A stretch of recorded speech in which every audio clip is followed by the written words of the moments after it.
예, 오늘 패널 토론은 우리나라에서 5G를 산업에 적용시키는 데 있어서 생태계를 조성하고 활성화시키고 5G를 산업에 적용시키는 일들을 보다 더 많이 진행할 수 있으려 그러면은 생태계 측면에서 대체 어떤 일들이 벌어져야 되는지를 살펴보는 그런 시간을 가지도록 하겠습니다.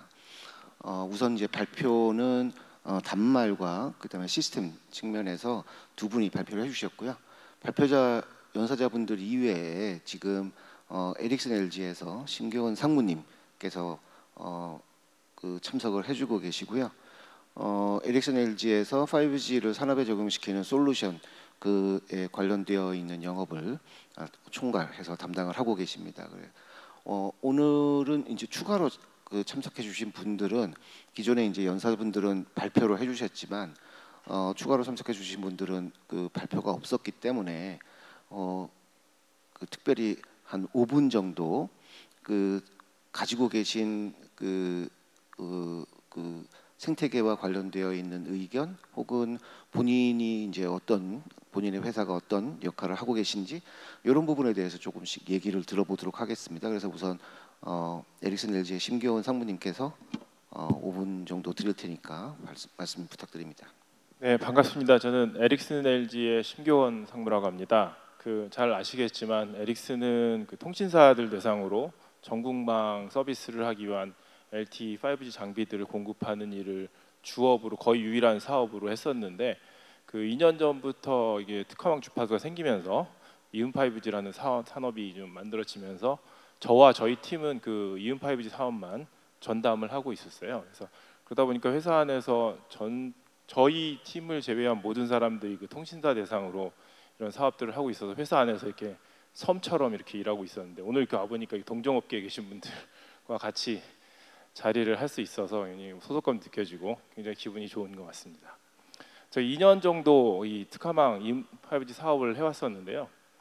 저희가 작년 여름쯤에 창원의 경남 1호 스마트 공장에 저희 이음 5G 장비를 공급을 한 걸 시작으로 해서 많은 장비들이 좀 구축이 되고 있는데 주로 초기에는 트라이얼 테스트 장비, 랩 장비 이런 수준으로 좀 들어갔었는데 올해부터 이제 상용 서비스를 위한 장비들이 좀 구축되기 시작했어요. 아까도 말씀을 해주셨는데 대한통운 이천센터도 그렇고 롯데월드에 있는 28기가 장비도 저희 장비가 들어와서 지금 운영이 되고 있어요. 그런 것들을 보면서 그리고 지금 구축이 거의 마무리 단계인데 두 번째 상용 물류센터도 인천 청라에 지금 구축 중이고 이제 다음 달부터 상용 서비스에 좀 들어가게 돼 있습니다. 그래서 지난 2년간 많은 변화들이 있었는데 지금 올해 저희가 좀 느끼는 느낌은 내년에는 더 큰 변화들이 더 빠르게 일어나지 않을까라는 기대감을 가지고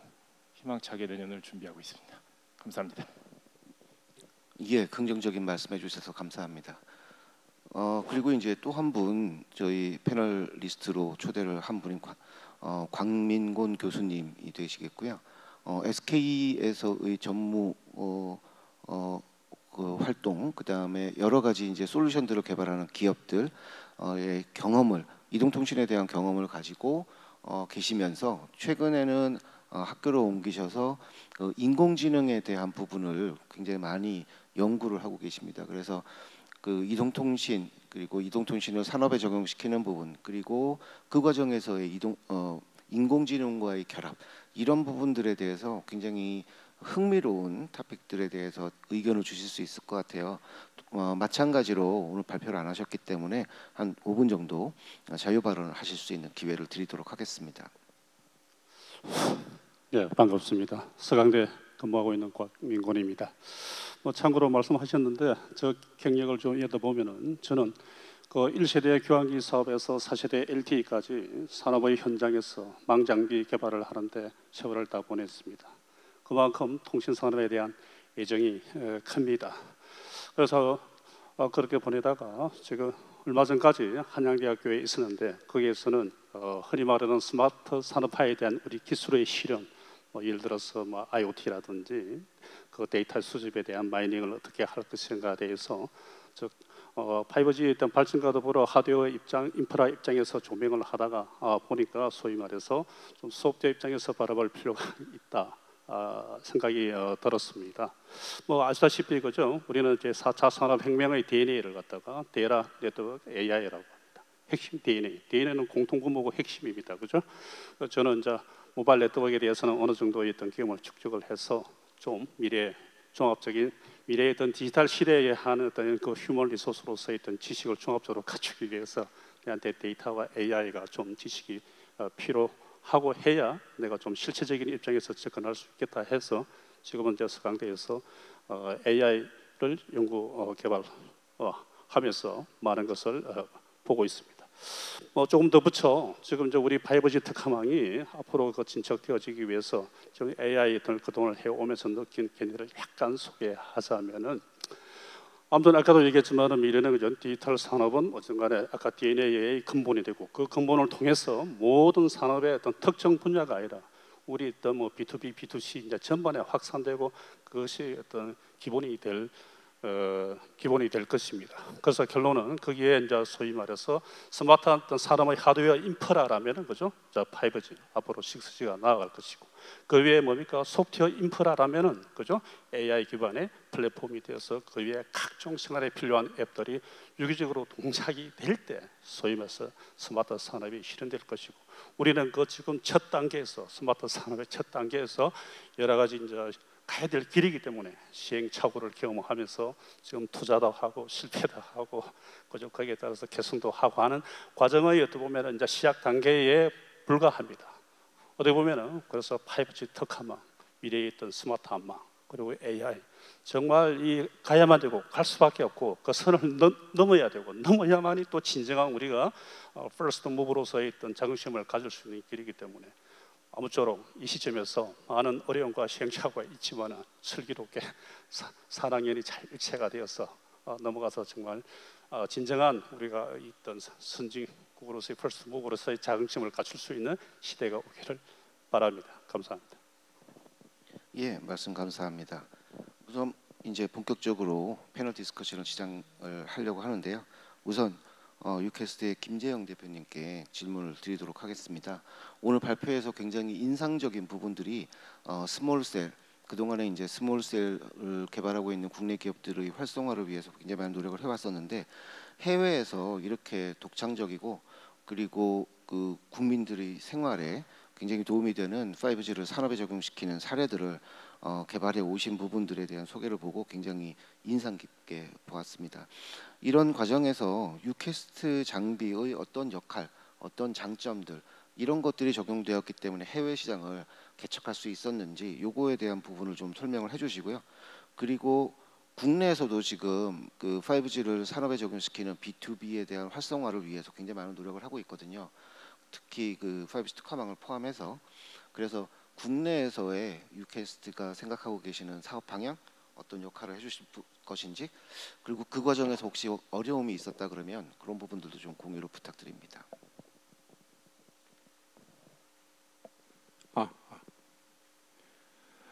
예, 일단은 어떻게 보면 특화망 시장은 국내도 열렸지만 사실 미국 쪽이 조금 더 먼저 열렸다고 볼 수 있거든요. 그래서 저희가 이제 그 특화망 시장을 준비를 당연히 하고 있고 저희도 그 시장에 들어갈 당연히 들어가야 되겠죠. 들어가야 될 거고 그래서 이제 미국 쪽에 들어간 이유는 어쨌든 그런 특화망 시장, 특히 아까 제가 말씀드린 것처럼 CBRS 주파수가 오픈이 되면서 이제 저희는 이제 중소기업이니까 기술 있는 중소기업이 들어갈 수 있는 기회가 있기 때문에 미국에 들어간 것이고요. 저희가 포지셔닝을 할 수 있었던 것 중에 하나가 이제 조금 상품 프로덕트 플래닝에서 이제 네트워크 인 박스 이동기지국 쪽, 그러니까 네트워크 인 박스가 어떻게 보면 상당히 이제 필요한 부분이 많더라고요. 아까 이동기지국 제가 말씀드린 것처럼 30분 내로 어디서나 셀룰라 커버리지를 할 수 있다는 부분들, 그런 부분들. 그리고 또 하나가 미국 같으면 실제 국가는 큰데 아직도 커넥티비티 이슈가 상당히 많거든요. 그래서 그런 쪽에 들어갈 수 있던 그런 오퍼튜니티. 그리고 저희가 굳이 포지셔닝 할 수 있었던 것은 사실은 어떻게 보면 기술적인 부분에서 그동안 이제 한국의 국가재난망 사업이라든지 가면서 매출은 크지 않지만 거기서 제품 안정했던 부분도 있었고요. 또 하나가 차이나 중국 장비가 미국에 들어가지 못하면서 오히려 조금 더 저희 같은 회사한테 더 오퍼튜니티 기회가 있었다는 것. 특히 이제 가격 경쟁 부분에서 중국을 따라잡기 쉽지가 않은데 그런 부분에서 중국이 배제가 되면서 기회가 있었던 부분들이 저희가 기회를 잡을 수 있던 이유 중에 하나라고 보고 있고요. 국내 시장은 저희가 당연히 들어가야 되고 지금도 트라이얼 사이트 저희는 아직은 트라이얼 단계예요. 그래서 뭐 국내 저기 부산 테크노파크라든지 아니면 뭐 전주 그 지자체에서 드론 커뮤니케이션, 애트리에서 이제 드론 5G 커뮤니케이션 뭐 이런 쪽들이 좀 있고요. 그래서 이제 한 가지 조금 이제 정책적인 부분에서 제가 이제 포인트를 할 수 있는 부분은 사실 그 5G 특화망에서도 사람들이 가지고 있는 휴대폰을 재사용할 수 있으면 제일 좋을 것 같거든요. 그러니까 휴대폰에 요즘 eSIM이 다 되잖아요. 그러면 제가 통신사업자 있다 하더라도 eSIM만 특화망으로 하게 되면 같은 폰을 쓸 수 있으면 굉장히 좀 좋은데 지금 우린 그게 안 되잖아요. 미국은 되거든요. 실제로 그게 영업할 때 상당히 도움이 돼요. 그러니까 CBRS 장비를 주는데 주정부 관계자든 누구든 가지고 있는 휴대폰을 그대로 쓸 수 있다. eSIM만 하게 되면 특화망 주파수 올려서 쓸 수 있다라는 것들 그런 부분들이 있을 수 있으면 훨씬 더 국내 활성화될 수 있는 도움이 될 것 같아요. 예, 감사합니다. 예, 그 국내에서도 이제 트라이얼을 부산이나 전주, 그다음에 이제 애트리와 진행하고 계시는 부분들에 대해서 소개를 해주셨고요. 아까 말씀해 주셨던 발표에서 소개해 주셨던 그런 이제 유스 케이스들, 그다음에 거기에 들어갔었던 그 상당히 의미 있는 그런 솔루션들이 국내에서도 의미 있는 곳에 많이 활용이 될 수 있도록 되었으면 좋을 것 같습니다. 그다음에 특화망 특화망에서 휴대폰을 사용할 수 있도록 해주는 부분, 이런 부분들에 대해서는 이런 니즈들 때문에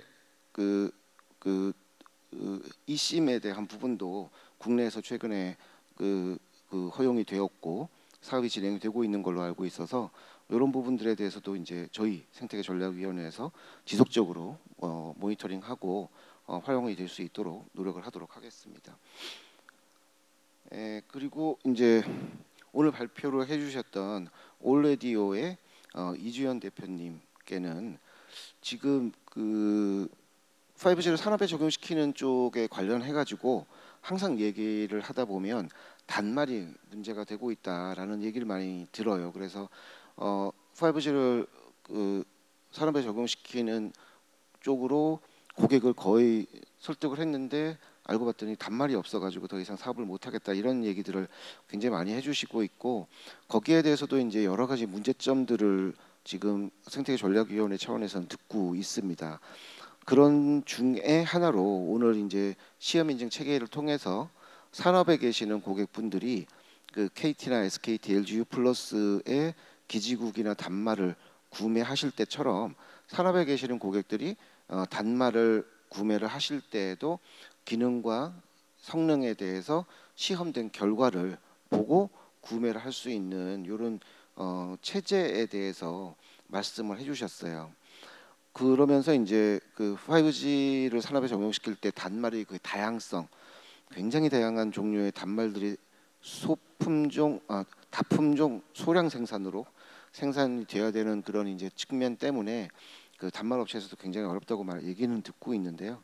혹시 단말 업체 입장에서 국내의 단말 시장에 대한 오버뷰를 좀 말씀을 해주시고 단말 업체 입장에서의 문제점들, 어려운 점들 이런 부분들을 좀 더 말씀을 해주시면 저희가 5G를 산업에 적용시키는 단말 입장에서 어떻게 생태계를 활성화시킬지 좀 더 고민을 할 수 있을 것 같습니다.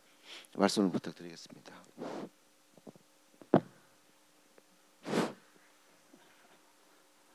네, 잘 들립니다. 그 단말을 하는 입장에서 시장 동향하고 어려운 점을 말씀해달라고 하셨는데요. 단말을 하고 있는 업체들은 아까 말씀드린 것처럼 좀 있습니다. 근데 이제 뭐 핸드폰처럼 그렇게 대기업이 아니고 저희 같은 중소기업 형태로 진행을 하고 있습니다. 그래서 단말을 하고는 있는데 실제 이 단말이 확대가 안 되는 게 물론 제조하는 부문에서 원하는 모든 단말을 만들 수 없는 제약도 있지만 실질적으로는 첫 번째는 가격이고요.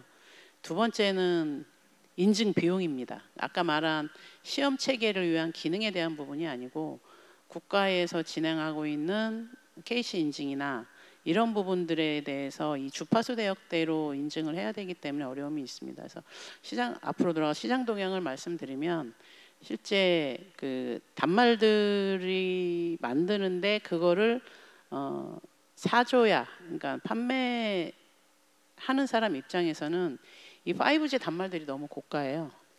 고가여서 실제 그 사용하고 싶거나 사고 싶어도 시범 정도만 하고 그걸 매스로 가져가기는 어렵습니다. 그래서 그 이유는 지금 사용하고 있는 5G 모뎀에 대한 라이센스의 비용도 있고, 그다음 그 이제 특화망이나 혹은 28기가 같은 경우 특히 그거를 인증을 받기 위한 비용이 굉장히 큽니다. 그래서 지금 전체적으로 여러분들이 이제 5G 쪽에 계신 분들이면 5G 단말이나 모바일 단말 하면 알았던 업체들 이름만 하면 아 단말을 했던 업체라고 하는 회사들이 좀 많이 어려움을 좀 겪고 있고 좀 머지되고 이러 있는 상황입니다. 그래서 제가 뭐 국가나 혹은 정책적으로 좀 드리고 싶은 말씀은 여기 뭐 계신지는 모르겠는데 그 과기정통부나 다른 데서 몇 번 간담회를 통해서 말씀을 많이 드렸던 게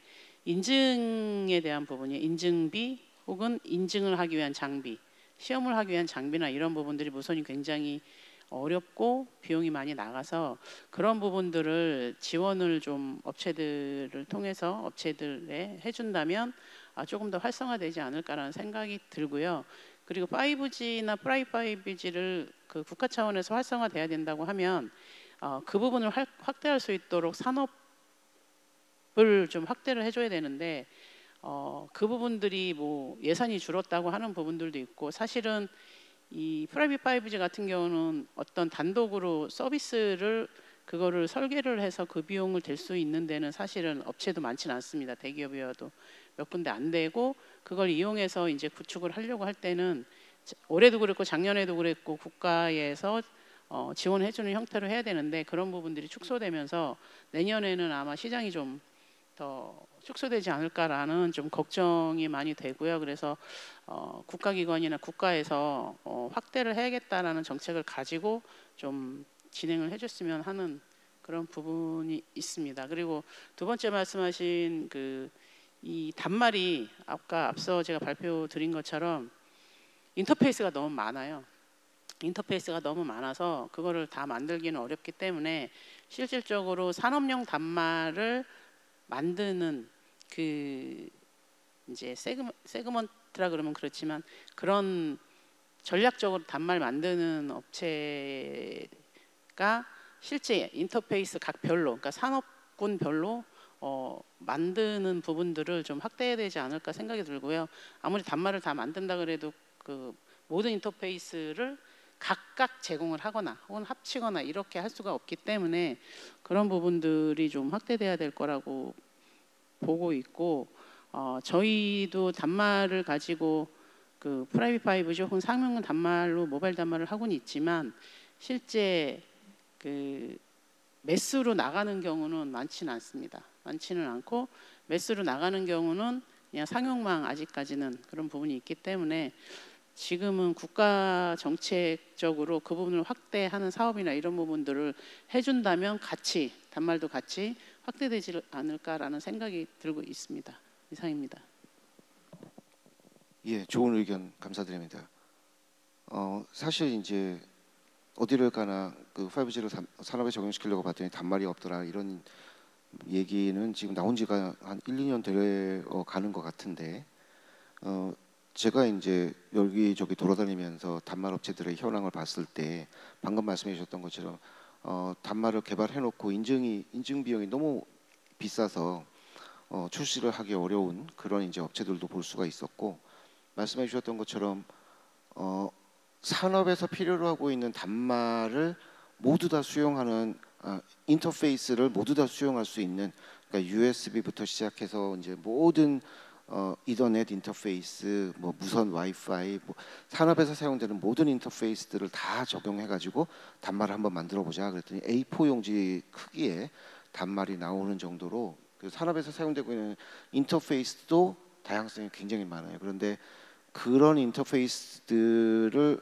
모두 다 만족시키는 단말을 만든다는 것은 그 크기나 비용 측면에서 이제 말이 안 되는 거고, 뭔가 이제 최적화된 부분을 만들어서 좀 물량으로 그 시장을 만들어 나가야 될 텐데, 아직까지 물량으로 시장을 만들어내는 부분도 아직 찾아내지 못했고, 그다음에 이제 인터페이스도 요거 수용하면 모든 데서 다 수용이 돼, 이렇게 이제 만들어져 있는 동일화된 인터페이스도 없고, 이런 부분들이 지금 단말 쪽에서 굉장히 문제인 것 같아요. 그런 부분들을 지금 이주연 대표님께서 말씀을 해 주셨고요. 이런 부분들도 이제 저희 생태계 전략위원회에서 많은 논의들을 거쳐서 조금이라도 이런 생태계에 보탬이 될 수 있는 활동들을 진행을 하도록 노력하겠습니다. 그리고 이제 그 에릭슨 LG의 심교원 상무님께는 그 에릭슨 같은 경우에는 해외에서도 5G를 산업에 적용시키는 여러 가지 유스 케이스들을 진행을 해 오셨고, 그 중에서 몇 가지는 아마 상용에 들어가 있는 부분들도 있지 않을까라고 생각을 해요. 그래서 특히 이제 해외에서 그 5G B2B를 적용했던 사례 중에 한국에 소개할 수 있는 그런 이제 사례가 있으신지, 그리고 그런 이제 사례들을 바탕으로 해서 봤을 때 국내 특화망의 성공을 위해서 어떤 조언을 해주실 수 있는지, 이런 부분들을 좀 말씀을 부탁드립니다. 네. 그 저희가 그 글로벌하게 이 특화망 사업, 그 프라이빗 셀룰라라고 해서 LTE 때부터 그 주로 유럽 시장 위주로, 뭐 스웨덴, 독일, 영국 이런 나라를 위주로 프라이빗 셀룰라 네트워크를 구축하기 위한 그 노력들을 그 수년 동안 해오고 있고요. 주로 뭐 항구나 제조업이나 그 전력계통, 그리고 뭐 스마트 시티나 이런 쪽에 도입을 하고 있어요. 근데 아무래도 가장 큰 부분은 제조업 쪽에서 움직이고 있는 것 같은데, 저희가 뭐 여러 가지 사례들을 여러 가지 행사에서 좀 말씀드렸죠. 독일차 3사에 그 저희가 그 프라이빗 5G를 공급을 하고 실제로 좀 운영을 하고 그런 사례들은 여러 번 말씀드렸는데, 오늘 좀 저희가 말씀드리고 싶은 부분은 저희가 이게 NDA가 있어갖고 구체적인 이름은 말씀드릴 수 없는데, 아무튼 그 미국의 유명한 전기차 제조사의 독일 공장에 최근에 저희가 그 프라이빗 5G망을 구축을 했어요. 그런데 이 회사 같은 경우는 그 오너께서 그 2030년까지 그 비전을 선포를 하셨더라고요. 그 전 세계에 있는 그 회사 공장에서 연간 2천만 대 수준의 생산 캐파를 갖추기 위해서 노력을 하자라고, 그렇게 하려면은 한 10개에서 12개 정도 대형 공장들이 필요한데, 그럼 공장마다 연간 한 200만 대씩 차를 만들어내야 되는 거예요. 그러면 계산상으로 하면 4초마다 한 대씩 차가 나오는 거더라고요. 그러니까 그 기업 기준으로는 생산성 향상에 대한 목표가 굉장히 명확한 거예요. 그래서 여러 가지 그 생산성 향상 기술들을 검토를 해 왔고, 그러다가 저희 그 특화망 장비를 프라이빗 5G 장비를 도입을 하고 나서 그 정확하게 그 공정을 말씀드릴 수는 없지만 그 보틀렉이 생겼던 공정들이 있었어요. 그러니까 대략 한 90초에서 100초 정도 생기는 공정을 이 프라이빗 5G를 도입을 하고 40조대로 낮춰서 생산성이 2배로 향상하는 그 지점만 보면 그런 결과들을 냈다고 하더라고요. 그래서 그 생산 공정에서 쓰이는 부분, 그 공장 주변의 서베일런스나 드론, 그리고 그 시큐리티 가드들이 들고 다니는 바디캠이나 이런 다양한 유스 케이스들을 그 베를린 공장에서 그 트라이를 하고 있고 양산에 적용하기 위해서 준비를 좀 하고 있어요. 그리고 그 공장 같은 경우는 그 서비스 개발의 최종 수요처가 아니라 거기서 개발한 여러 가지 서비스들을 전 세계에 있는 다른 공장에도 확대 보급하기 위해서 검증하는 검증센터의 역할도 하시더라고요. 그래서 그런 부분들을 저희와 좀 긴밀히 그 협업을 하고 있고, 그리고 또 하나는 그 대한민국 유수의 그 가전업체의 미국 공장에 최근에 저희가 특화망 장비를 공급을 CBRS 기반의 특화망 장비를 공급을 했는데, 물론 독일에 설치된 제품이랑 같은 제품입니다. 물론 라디오 주파수가 달라서 라디오만 달리 쓰지만 시스템은 동일한 거라고 보시면 될 것 같고, 거기도 그 공장 같은 경우는 올 초에 그 월드 이코노믹 포럼에서 정의하는 그 등대 공장으로 선정이 되기도 했고요. 그래서 거기 이미 뭐 한 200여 대 가까운 AGV AMR이 돌아다니면서 그 생산 공정의 역할을 하고 있고, 연간 한 100만 대가 넘는 세탁기를 그 공장에서 만들어요. 예. 앞으로는 이제 점차 그 AGV AMR 로봇 그 서베일런스 카메라 이런 단말의 종류와 개수를 좀 넓혀갈 계획들이 있고, 또 그런 것들을 바로 그 생산 과정에 적용하는 게 아니라 그 평택에 테스트베드를 구축을 했거든요. 그 테스트베드에서 그 기업의 생산 공정에 들어가는 무선 네트워크가 필요한 생산 공정에 들어가는 모든 새로운 공정 기술들을 테스트를 해서 다른 공장에도 확대 적용을 하는 그런 흐름들, 이런 측면에서 보면은 그 미국의 전기차 회사와 그 비슷한 흐름이라는 생각이 들어요. 어차피 단일 사업장만 가지고 계신 것들이 아니라 여러 전 세계적으로 퍼져 있는 사업장에 동일한 생산 공정을 적용하시기 위해서 그 중앙에서 테스트를 하고 검증한, 그리고 그 동일한 플랫폼으로 구현할 수 있는 그런 그 선택지들을 가지고 확대하기 위해서 노력을 좀 많이 하고 계시더라고요. 죄송합니다. 제가 정확하게 말씀을 드릴 수 없어요. 말씀을 못 해준다고 하시는데 그 회사 이름이 눈앞에서 왔다 갔다 하는 것 같아요. 미국의 전기차 회사와 한국의 가전업체가 미국 공장, 그건 언론에서 본 것 같은데, 어쨌든 그 사실상 저도 이제 그런 경우들을 많이 했었지만, 해외에서 보면은 그런 5G를 B2B에 적용시키는 부분들이 공장이나 뭐 물류센터나 이런 데에 들어가 가지고 생산성 향상시키는 데 적용이 되거든요. 그렇게 적용을 해서 성공이 되고 나면 그거는 더 이상 광고를 못 해요. 공유를 할 수가 없어요.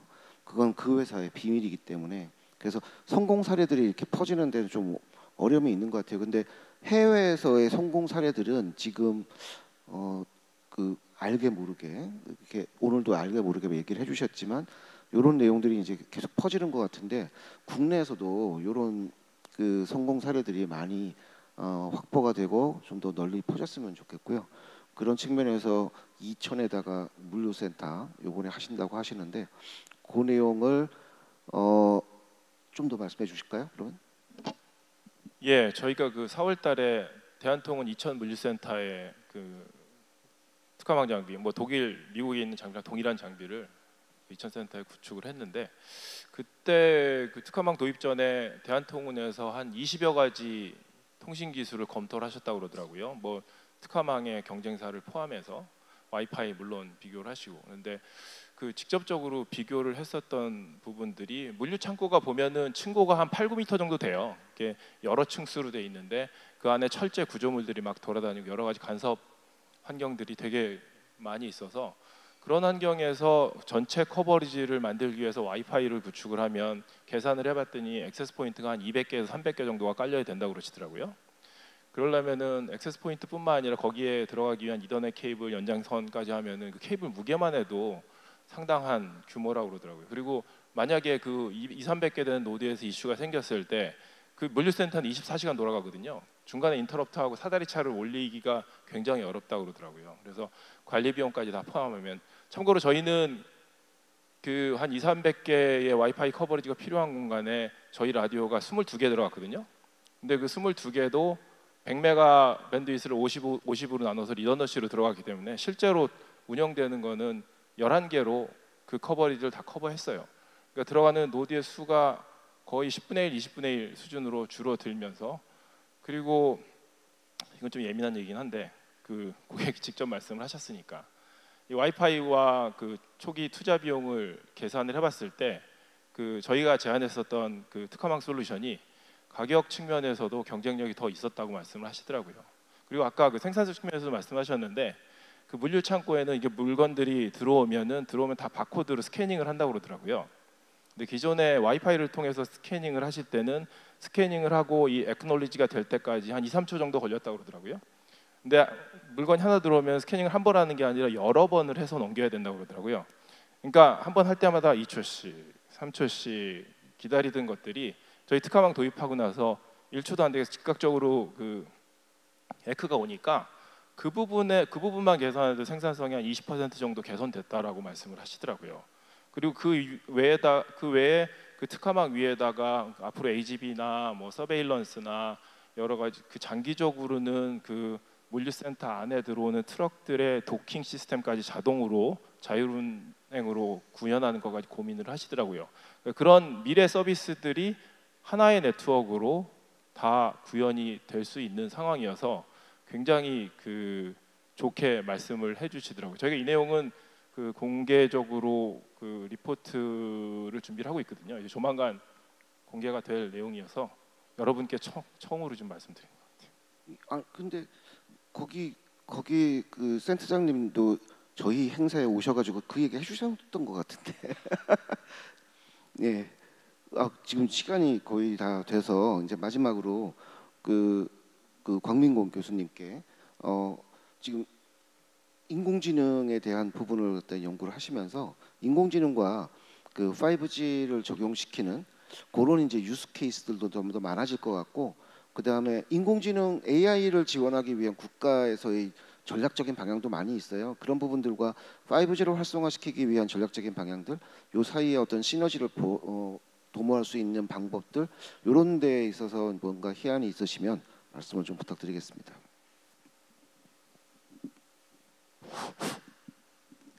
예.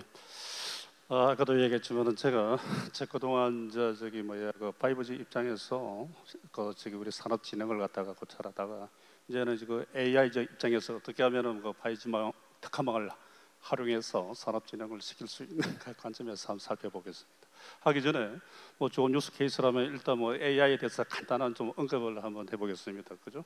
자, 다 아시다시피 AI는 크게 우리가 서비스적인 측면에서 이제 생성 모델을 기반으로 한 것과 예측 분류 모델을 기반으로 한 서비스로 나누어집니다.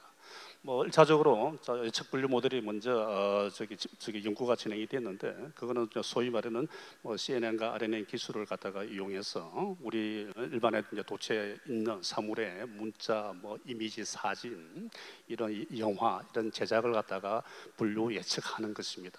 뭐 사실 뭐 적용 분야가 엄청나게 많죠, 그죠? 그래서 이제 그러한 부분이 쓰이고, 뭐 생성 모델은 아시다시피 저기 데이터를 가지고 유사한 데이터를 만들어내는 이제 기술입니다. 그죠? 유사 데이터를 가지고 진짜 같은 가짜 데이터를 만들어내는 건데, 뭐 예를 든다면은 뭐 영화 제작할 때 그죠?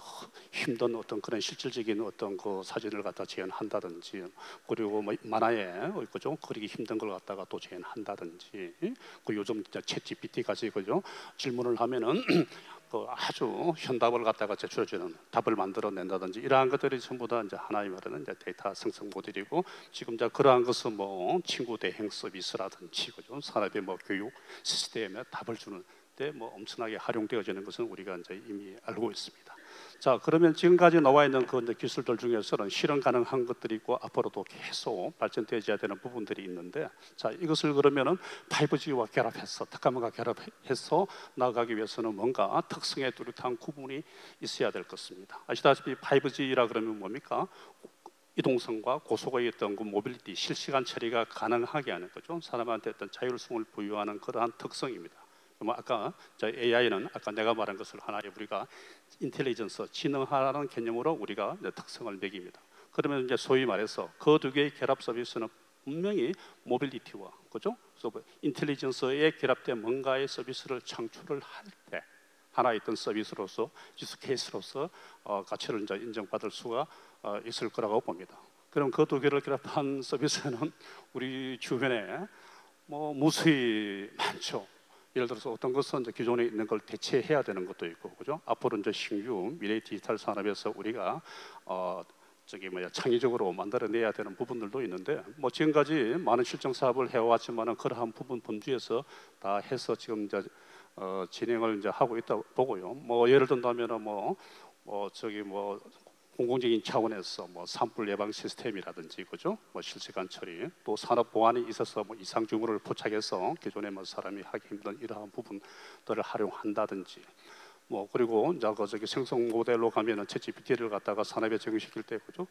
아까 말씀 또 거기에다가 뭡니까 사회가 필요로 하는 거죠. 사회가 필요로 하는 공공의 어떤 가치가 우선시되는 그러한 부분에 이러한 것이 또 활용되어진다면 상당히 어떤 선도적인 모범 사례가 이미지가 있습니다. 예를 든다면 지금 우리나라의 현실에서 지금 인구는 감소하고 산업체에 가면은 옛날에 그 장인된 숙련된 현장의 고급 인력이 없어가지고 지금 엄청나게 애로를 겪고 있습니다. 심지어 호황인 조선 산업에도 10명 중에 9명은 전부 다 동남에서 구해진 인력을 쓰고 있고, 그죠? 국내 인력은 다 이제 고령화와 인해서 물러나고 있는 현실에서 써보니까 막상 인력은 공급이 되는데 숙련성과 교육 수준이 떨어져서 엄청나게 그 어떤 아웃풋에 대한 퀄리티에 지금 애로를 겪고 있는 게 현실입니다. 그래서 나는 아까도 얘기했지만 이제 이러한 부분에 우리가 점진적으로 적용할 수 있는 그러한 부분들의 어떤 서비스는 지금도 진행을 하고 있고 거기에 기능을 이제 초월해서 어떤 성능이 나올 때 충분히 안착될 수 있는 부분이고요. 특히 이제 뭐 스마트 팩토리가 가장 좋은 예가 되는데 뭐 AGV를 넘어서 앞으로 나오는 AMR은 자율 이동 로봇이죠. 그 공장의 어떤 시스템 체계를 갖다가 완전히 바꿀 수 있는 스마트 팩토리화 시스템에 적용할 수 있는 아주 많은 나름대로의 어떤 서비스 모델이 있다고 생각합니다. 지금이야 뭐 단순히 물류 정도에 투입할 수밖에 없는 기술 수준이지만 앞으로 그것이 ERP와 결합된다든지 컨베이어 벨트의 제조 공정 프로세스와 결합된다든지 할 때는 정말 어떤 제조 혁신을 이끌 수 있는 좋은 유스 케이스가 되고요. 두 번째로 이제 나름대로 지금 이제 그 활성화해야 되는데 활성화하려 그러면은 지금까지도 잘해왔고 앞으로도 계속 할 것이라 믿는데요. 활성화하려면은 지금 이제 현 단계의 이제 시점을 이제 상태를 잘 정리를 해볼 필요가 있습니다. 지금 뭐 전 세계적으로 그죠? 되게 어렵습니다. 경기도 위축되고 뭐 전쟁으로 기타 등등. 그래서 결국 민간에 있던 투자는 이제 움츠러들 수밖에 없는데. 뭐 어쨌든 간에 이게 우리가 넘어가야 될 산이라면 그죠? 반드시 더 촉진을 해야 되는데 그러면은 이제 거기에 지금 우리 그동안 공공에서 실정 사업을 계속 해왔지 않습니까? 뭐 아시다시피 실정 사업이라는 것은 연구개발을 통해서 이제 만들어진 그 나름대로의 어떤 결과물을 산업에 적용하기 위해서 거치는 과정인데 이제 그 과정을 하다 보면은 뭐 우리가 경험치 못한 현장의 많은 문제들이 이제 불거져 나옵니다. 뭐 지금 들어보니까 당연히 나올 수밖에 없고요. 자 그러면 이제 거기에서 사소한 문제는 기업 스스로가 해결을 하고 이제 큰 문제들은 공공이 나서서 그 촉진하는 환경을 갖다가 이제 좀 만들어 줘야 되는데 뭐 지금 최근에 얼마 전에 제가 뭐 5G 얼라이언스에 한번 가서 그 세미나를 키트를 개최했는데 지원 사업으로 뭐 바우처 사업을 갖다가 언급을 하더라고요. 뭐 상당히 비용을 경감하는 차원에서는 좋은 제도라고 하는데 이제 제일 중요한 것은 그죠? 우리가 사업에서는 뭡니까? 사업의 지속성이 있어야 됩니다. 지속성. 처음에 해놓고 끝나고 나서 쓸모가 없으면은 그 처음보다 나중에 뭡니까? 부담으로 다가오는데 그래서 그 이제 지속성을 갖다가 저는 결국은 이제 우리가 건강한 비즈니스 모델과 어떤 컨텐츠인데 소프트 플랫폼인데 그럼 그걸 갖다가 우리 스스로가 다 해결하기에는 프라이버시가 다 해결하기에는 있고요. 그걸 갖다가 AI와 결합해서 뭔가 활성화 방안을 추진하면 상당히 좋은 활성화 방안이 될 수 있다고 생각합니다. 그렇죠? 뭐 하여튼 그래서 거쳐도록 한번 생각해 볼 수 있고. 예.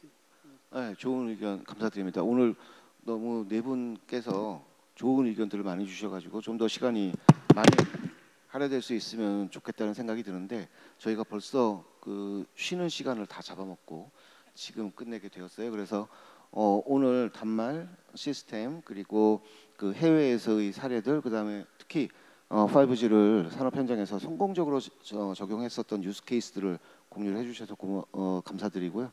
그리고 이제 5G와 AI는 유스 케이스의 확대를 위해서 향후에도 계속해서 협력이 진행되어야 되는 부분이라고 생각을 합니다. 오늘은 이상으로 해서 그 저희 생태계 전략위원회에서 준비한 세션을 마치도록 하겠고요. 향후에도 보다 더 많은 생태계 활성화를 위해서 노력을 할 테니까 여러분께서도 혹시 의견이 있으시면 알려주시기 바랍니다. 감사합니다.